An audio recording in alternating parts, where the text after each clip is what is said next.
हरे कृष्णा। श्री प्रभुपाद की जय। श्रीमद् भगवद गीता अध्याय 3 श्लोक नंबर 19। तस्मासक्त सततम कार्यम कर्म समाचरय असक्तो वचरन् कर्म परमाप्नोति पुरुषः।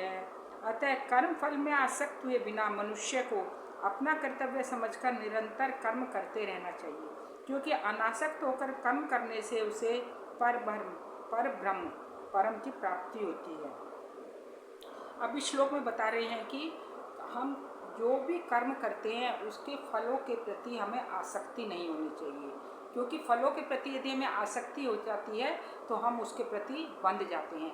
तो जो भी हमें कर्म करना है वो हमें अनासक्त होकर, यानी फल की इच्छा के बिना करना है, कि हमें फलों के प्रति कोई आसक्ति नहीं है। तो यदि हम ऐसे कोई भी कर्म करते हैं तो वो कर्म किसके लिए होने चाहिए? केवल भगवान के लिए, निष्काम कर्म होकर करना है। जो केवल हमें भगवान की प्रसन्नता के लिए करना है, तो वो कार्य यदि हम ऐसे कर्म करते हैं जो निष्काम कर्म है, जिनमें फलों के प्रति कोई आसक्ति नहीं है, तो वो कार्य जो है हमारी भक्ति में प्रगति करने वाले होते हैं। इससे हमारी धीरे धीरे भक्ति में जो है प्रगति होती है।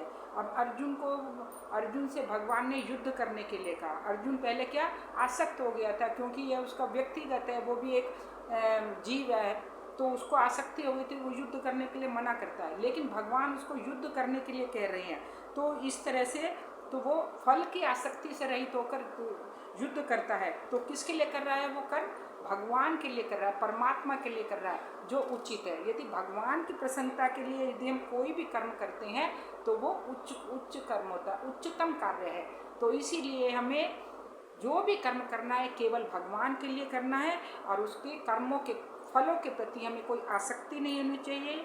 यदि हम अनासक्त होकर उससे फलों के प्रति अनासक्त होकर हम कर्म करते हैं तो वो हमें भगवान को प्राप्त करने में हमारी सहायक होते हैं। तब हम परम ब्रह्म तक, यानी भगवान तक हम लोग पहुंच सकते हैं। जो हमारा लक्ष्य है कि हमें भगवान की सेवा करते हुए भगवत धाम जाना, तो हमें फलों के प्रति हमें विरक्ति होकर, फलों के प्रति अनासक्त होकर, और हम निष्काम कर्म करते हुए इस तरह से हमें जो भी कर्म करना है केवल हमें कृष्ण के लिए, केवल हमें भगवान के लिए करना है।